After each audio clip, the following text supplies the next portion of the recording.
Hi, welcome back to another one of my videos. I'm actually recording this video right after work, about what is that? 7:30 in the night after I got home, ate my dinner, watched some news and everything. It's not something that I do every now and then, but my children's got ice hockey training, so yeah, my wife is with the kids, so I got the house all to myself. It's really, really hot here in summer. Thank you guys so much for checking out my videos. Thank you guys so much for all your support all these years. I'm back. I'm very hot. I am very, very, very uncomfortable. I don't really like summer heat. So yeah, let's just dive right into the video. So today's like the July 31st, 2025, the last day of July. Yeah, July 31st, And the prophecy by Ryo Tatsuki, I was talking about it in my previous videos. You gotta give her credit that she was right to a certain extent. She did say something's gonna happen, in July 2025. It did happen, but it's not like, nothing catastrophic that destroyed the entire Japan. Instead, it happened off the coast of Russia, an island of Russia, sometime yesterday in the morning, 8:25 a.m. to be exact. A 8.8 magnitude earthquake struck off this little island of Russia and sent like a tsunami warning to all around the coastal regions in Japan, and it went as far as like Hawaii and maybe even some of the coastal areas in the United States. So yeah, deep sea or earthquakes like that. When the tectonic plates shift, it creates this massive movement of water that takes a rather long time to hit places like in Japan. It's like some 2,000 kilometers away from the epicenter. But the little islands where the earthquake struck, I think they kind of recorded like 4 meters to 5 meters out of wave, the tsunami clearing out the coastal areas. I think you can go online and go to YouTube and check out those videos. Apparently, 8:25 yesterday morning when it happened, this tsunami warning all the way, all the coastal areas along Japan were being affected. Projected a tsunami, the height of the wave will be anywhere between 1 meters to 3 meters, where the towards the north, Hokkaido will be definitely affected first because they're nearest to the Russian place where the earthquake happened, and falling down to the rest of the coastal areas like Sendai area, Iwate areas, Tohoku areas, and then down to Chiba areas, Yokohama and Tokyo areas, and then down to Shizuoka, and then further down south. So there's a little bit of time before the tsunami actually hit Japan. I think 8:25 when it happened, tsunami warning was issued all around Japan. And the first wave that comes in will probably like 10 a.m. in the morning. It's about like an hour and a half odd when it hit Hokkaido. It was initially projected to be a 1 meter high tsunami wave, but they changed it to like 3 meters. So the entire day was on a tsunami alert all around Japan. Thank God nothing really, really catastrophic happened as compared to Russia. So the actual waves that were being recorded was anywhere between like 30 centimeters to like 1.3, 1.4 meters. But the Japan Meteorological Agency was giving a press conference, in the news and everything, was telling people that there are like the aftershocks, the after waves, the second and third and the fourth wave that comes in might be bigger than the first one that hits, because there's the Japan is like the shape of a banana. So when the first wave hit, and then because the sea is so big, the Pacific Ocean, and then the waves goes to the other side, that's like Japan, and then on the other side, further down in the Pacific Ocean, there's like this deep sea ridge, or like a mountain in the sea, so the waves will hit that underwater deep sea ridge and then come back to Japan. So it might take a little while before it gets to Japan. So the second and the third wave that came in, the tsunami came in, was actually bigger than the first one. So yeah, there are videos, time lapse and everything on the news that shows the sea level rising and then receding and then rising, rising, rising, and then some places were like flooded to a certain extent. But thank God nothing major happened here in Japan. But it gives us a very very good perspective, an idea of what actually went wrong, what are the new challenges that we face, because a lot of people actually experienced the 2011 Tohoku earthquake, and unfortunately, a lot of lives were lost. So this time around, nothing major happened, but still, everyone is just on their toes. Everyone, naturally, we all panic because a tsunami is coming. You never know, Mother Nature. So a lot of people evacuated, grabbed their stuff and moved. So yeah. Contingency plans were all in measures, and then one of the very very big issues that most of people face is now we're smack in the middle of summer, so it's very hot. So a lot of people went up to the higher grounds, and on top of buildings. Well, it was really really hot, so I think a lot of people weren't prepared for the heat, and they couldn't like leave the evacuation zone for fear of the tsunami coming. So they're just basically stuck up and like at top of buildings and something with like very little shelter and basking in the intense heat. So that's one thing you should really take note of. Take this as a very very good learning lesson to prepare yourself for future events. If you are preparing your emergency kit in summer, you might want to have something for shelter, to reduce the heat, like heat pack, ice packs, and anything that will just help you cool down if you're evacuating in summer, and then change it out to the cooler months like in winter. So you just got to be prepared. And the other issues that that a lot of people faced were that because there was a lapse, there was like a few hours before the tsunami actually reached the coastal areas of Japan. So a lot of people actually got in their car and tried to drive inland away from the coastal areas, and it created this massive traffic jam. So if the tsunami were to hit within like 30 minutes or 15 minutes, I think a lot of people would have been affected. They'll probably be stuck in a car, and the cars will get washed away and everything. So that is something that it's a very good learning lesson that we should take note of, to have alternative routes, and the government should get something in place, the roads, and where in terms of emergency, which roads should be used for one certain direction to ease up the congestions. Because I think we definitely have to take this as a learning experience. So I'm way up in the mountain in Nagano Prefecture, so watching the news like on the entire day, transportation, train stops, and the buses stops. A lot of people were stuck, in places down in Kamakura, Kanagawa Prefecture. The trains stopped, and then a lot of people couldn't leave, and a lot of foreigners were stuck. They didn't know what to do. They don't speak Japanese, so they end up seeking refuge in like the the local municipal buildings. They call it the city hall, the town city hall. A lot of foreigners were stuck there until buses were catered to bring them out of this affected area. So that's one thing. That's the other thing that people should take note of as well. I mean, if you're here on holiday in Japan, if a tsunami would happen, it's better to have in hindsight, what to do, what to prepare, where to go, all this information. You cannot just try to grab all these and get information. When it happens, it will be just too late. So maybe you might want to consider preparing all these contingency plans if you're in Japan during holidays. It's just it's better to prepare than to be caught unprepared when a disaster strikes. Because Japan, it's anything can happen. Natural disasters are all over the place here in Japan, like an earthquake, tsunami, landslides, volcano, earthquake. You choose which one you want. So it's better to have some kind of a backup plan. So I take that as a learning lesson for me as well. I mean, I'm pretty. I've been here for 20 years, so I speak Japanese. I pretty much can get by. But even though I live so far away from the coastal areas, I still want to take this as an opportunity to prepare myself. And other than that, that's I think the biggest news this week.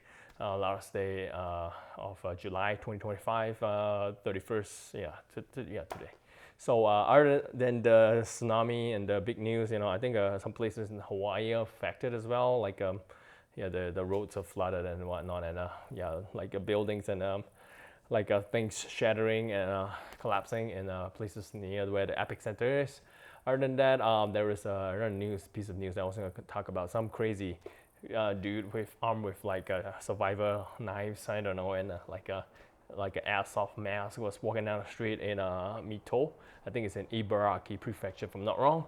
And when people try to stop him, he attacked like I don't know 6 people with knives, and he injured like people, and he was arrested, and that's another one of those crazy knife crime that is on the rampage here in Japan. Just gotta be careful, just happening all around Japan, like crazy people with knives. I don't know what they're thinking. And then I think what is that? Another, I think a Vietnamese young gentleman was caught. He killed like a lady and her like a mother or something, and he tried to enter their house. I don't know what it's the story behind it, but yeah, he killed 2 people, like innocent people, with a knife. Maybe he had a grudge against them. I don't know. He had he's working here. I mean, the Vietnamese guy was working here. I don't know. It's like yeah, it's pretty crazy. And then other than that, yeah, that's pretty much yeah the news that I was going to talk about. And yeah, today's July 31st. So usually there's a Japanese tradition that on the last day of July, based on traditions that people in Japan like to eat unagi, because unagi supposedly any kind of food with the u like udon and umeboshi, which is just like what is that, pickled plum or something, supposed to give you like energy to battle the summer heat. So yeah, usually on the last day of July, which is very hot, people in Japan, I mean Japanese people, is one part of the culture to eat unagi. I love unagi, and I totally love it. And one of the best unagi I ever had was in Nagoya. And you should try the Nagoya style of unagi. It's just different,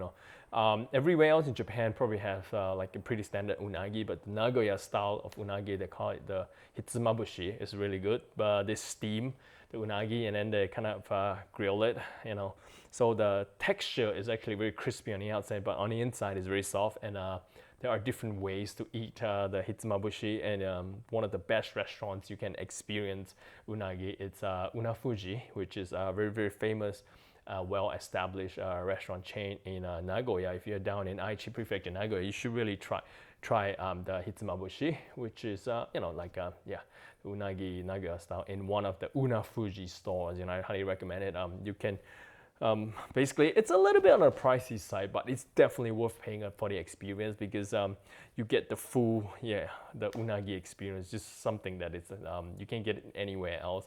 But I think I'm not sure. They might not be foreigner friendly, so you might want to get a Japanese speaking a friend, or Japanese a friend, someone who speaks Japanese to help you out. I'm not sure. Don't quote me on that. Maybe you can check with Unafuji if they allow, if they allow like orders in English or other languages other than Japanese. Basically, eat unagi.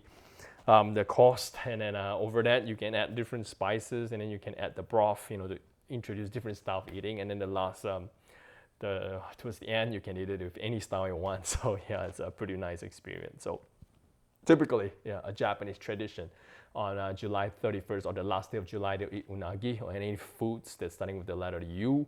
Or sometimes on July 19th, they'll also eat unagi. I like unagi.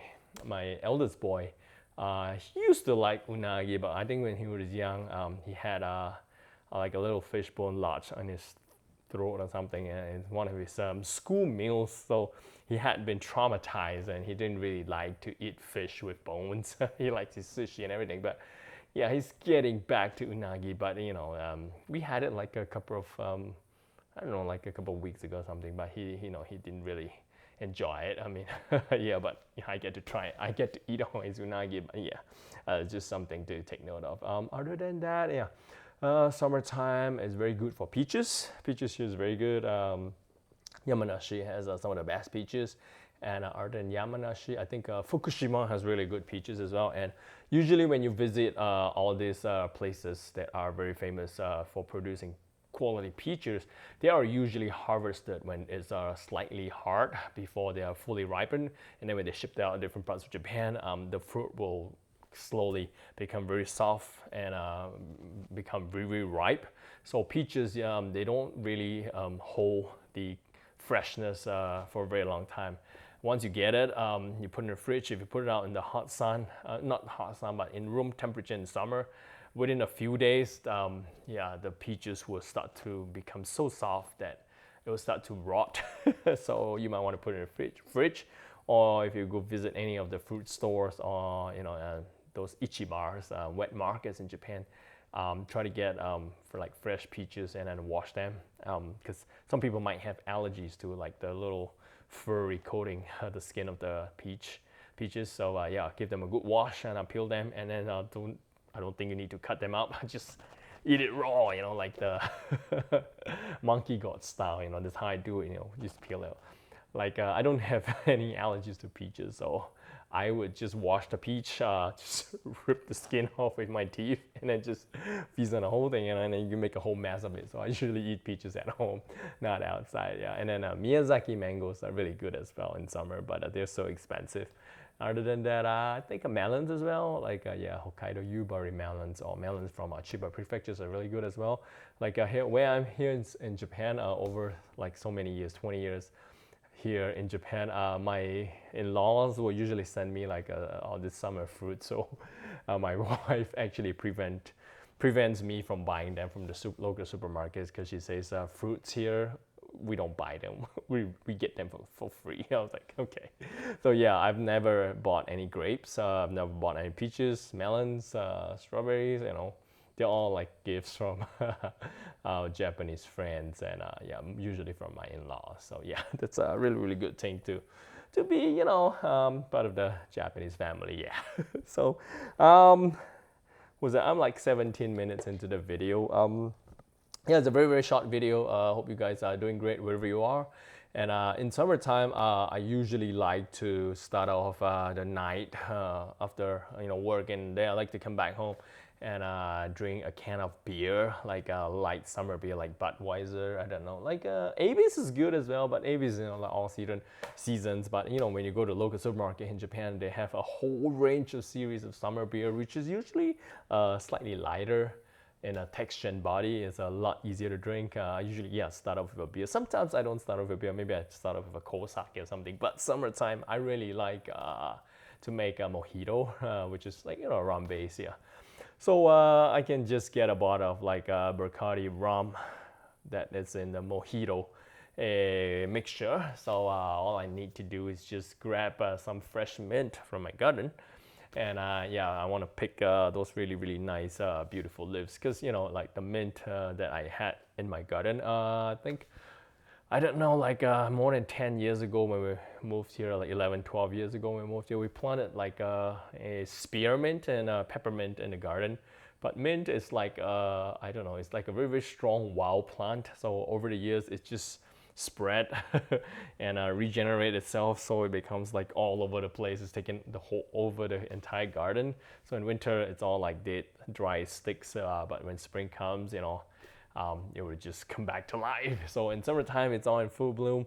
I have to, because I grew it out in a garden, it's not in my kitchen, I have to watch for the insects, because there'll be a lot of insects that'll be laying eggs like on the leaves. There'll be insects eating the leaves.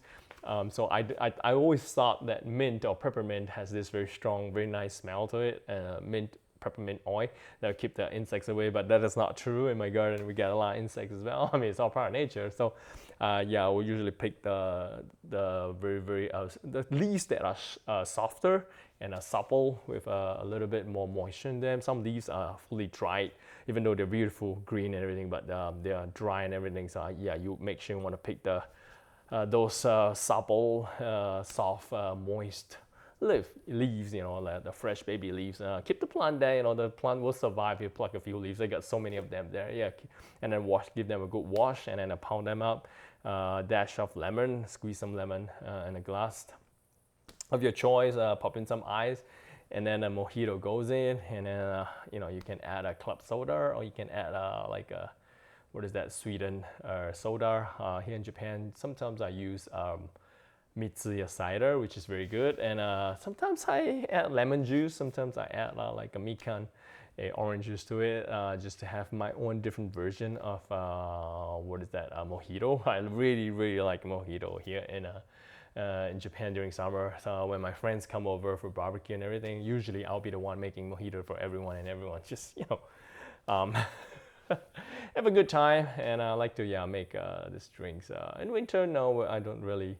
It's a summer drink. I like to make different cocktails in here in summer. But usually I will start off with like ice cold beer. Yeah, that's how it is. Like a liquor here in Japan is relatively cheap compared to Singapore. When I was from, liquor in Singapore is so expensive. Here in Japan, I don't know, like you can get like a $3 for a can of beer. I think Singapore is like $7 or $8. I don't know, but liquor is very expensive in Singapore. After I've been in Japan, I drink more alcohol than water itself. I think alcohol is cheaper than water here in Japan, I think. So that's about it. Hope you guys are doing great wherever you are. Thank you for checking out my videos. I did take a video like last week over the weekend, but I didn't really have time to edit the video, so I'll put it up later. But just bear in mind that that video was taken first, and this video was taken later. But I didn't have time to do a video. Didn't have time to edit that video, so I decided to do this video first and edit this video first, and then push it out for you guys and let everyone know that I'm safe and sound in Japan. Tsunami is everything, all good here. Nothing major, but everyone else, we shouldn't be complacent. Just because it doesn't happen doesn't mean it will not happen tomorrow or the day after tomorrow. It can happen at any time, so just be prepared and see what could be improved, what went wrong, and work on these contingency plans. So basically that's it. I'll see you guys in the next video. Take care. Bye.